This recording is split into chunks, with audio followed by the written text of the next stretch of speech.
We're entering an era in which our enemies can make it look like anyone is saying anything at any point in time, even if they would never say those things. So, for instance, they could have me say things like, I don't know, Killmonger was right, or Ben Carson is in the sunken place, or, how about this, simply, President Trump is a total and complete dipshit. Now, you see, I would never say these things, at least not in a public address, but someone else would. Someone like Jordan Peele. This is a dangerous time. Moving forward, we need to be more vigilant with what we trust from the internet. That's a time when we need to rely on trusted news sources. These are deepfakes, and these are about to bring the next big revolution. I am Akshat Rastogi, and let us talk about these deepfakes. In this world of expanding technology, there is no clear line between the good as well as the bad use of this new tech available in the market. What you saw in the video earlier are known as deepfakes, and they are based on an advanced type of artificial intelligence known as deep neural networks. These neural networks imitate the structure of the human brain and hence possess the potential to do remarkable things. At one time, deepfakes and picture animations were incredibly expensive processes that needed high computational power, and only large firms such as Disney or Pixar could afford to use them. But at the rate at which these deepfake technologies are evolving and expanding, there will be a time where differentiating deepfakes and from regular media will become a task that could only be accomplished by high computational machines which check each and every pixel to find out any deformity, if at all. When we reach that stage, our society will be in true chaos. People who are unaware that deepfakes exist might believe in everything that they see on the internet, and that can cause huge disruptions in the global order, be it politics or business. I'm Yash Sharma, and today I'll be taking you through what's our aim.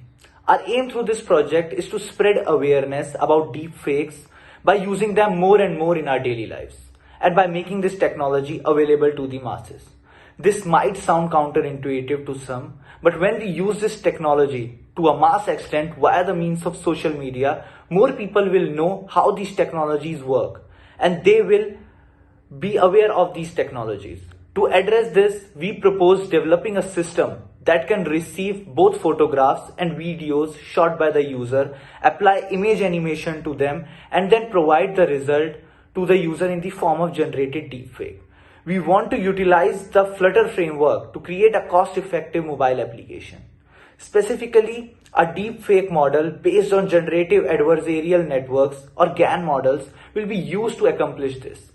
And after the model has been applied to an input provided by a user, an output that is extremely accurate to real world conditions and situations will be returned to the user for evaluation. Introducing Fox, a mobile app that will be able to keep tracks of the most recent improvements and discoveries in deepfake technologies, as well as providing hands-on experience in the variety of deepfake branches when these branches are available. The most current research articles publication on topic of generative adversarial network GANs are just jaw-dropping. We want to develop and implement a cutting-edge technology on scaled mobile devices. Deepfake technologies will be heavily promoted on social media, and we will do all our in our hands to make sure the greater number of people are made aware of these technologies and its potential uses. Let us now understand the use case diagram for this project. So as you can see in the left, we have a user which can be generalized into two users. There's a normal user and there's a premium user. Every user will be able to log in or sign up by using either their Google account, their mobile number, or their Facebook account. Now every user will be able to upload a media file that will be processed by deep neural networks to generate a deepfake. They can apply any filter on those media files from the application, and also they can contact customer support if needed, if they are facing any issues.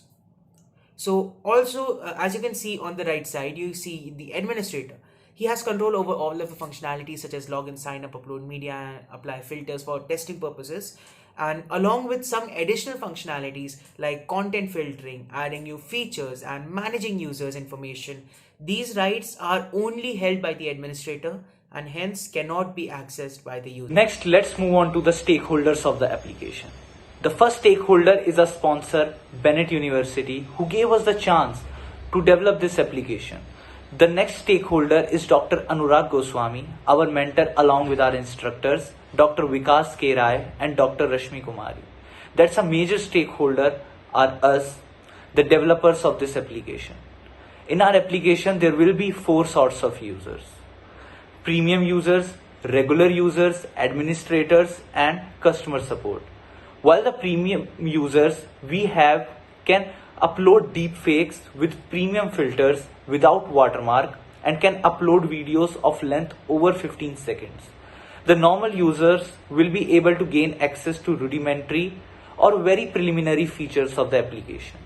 They will be able to test out various free models for a certain media type to get a glimpse of the functionalities of the application.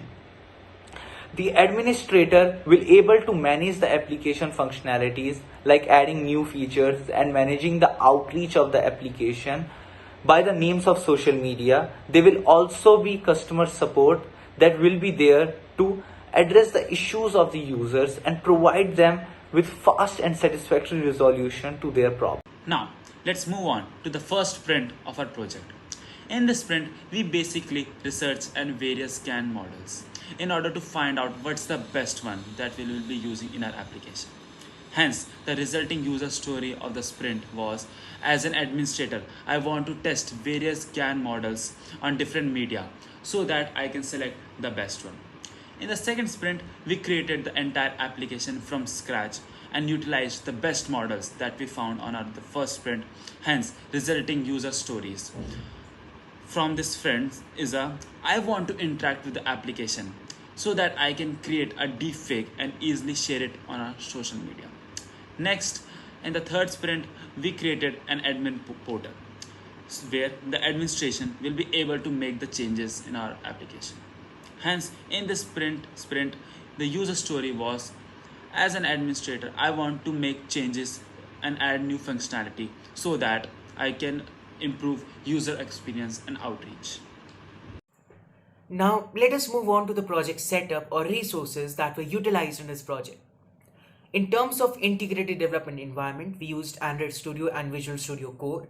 The application in itself was coded in Dart, and Python was used to train these deep learning generative adversarial networks or deep neural networks. Other technologies that we utilize in this project are AWS hosting, AWS SageMaker, Firebase storage, Android Studio, Firebase hosting, as well as Firebase database.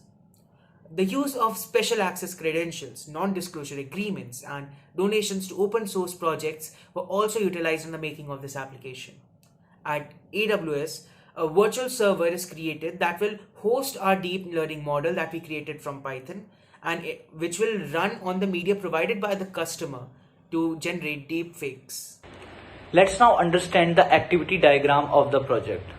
So in the activity diagram, the user signs up and logs in. He or she has to accept the terms and condition, and then the user can search a filter.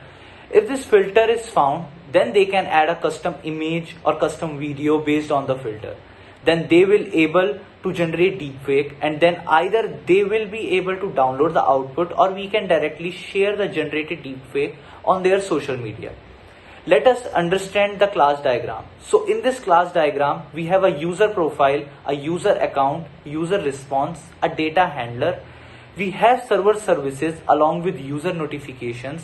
All of these classes work together to provide the functionalities of this application. Next up, we have the sequence diagram. First we will log in, then we will upload the images through the image portal. Then the content filtering is applied on the image. After this, output will be stored in the database and provided to the user. With this, we conclude our presentation, and we hope you liked it. If you do have any questions, do leave them in the comments below. And if you liked the presentation, Don't forget to give it a likes, and signing off, we'll see you in the next one.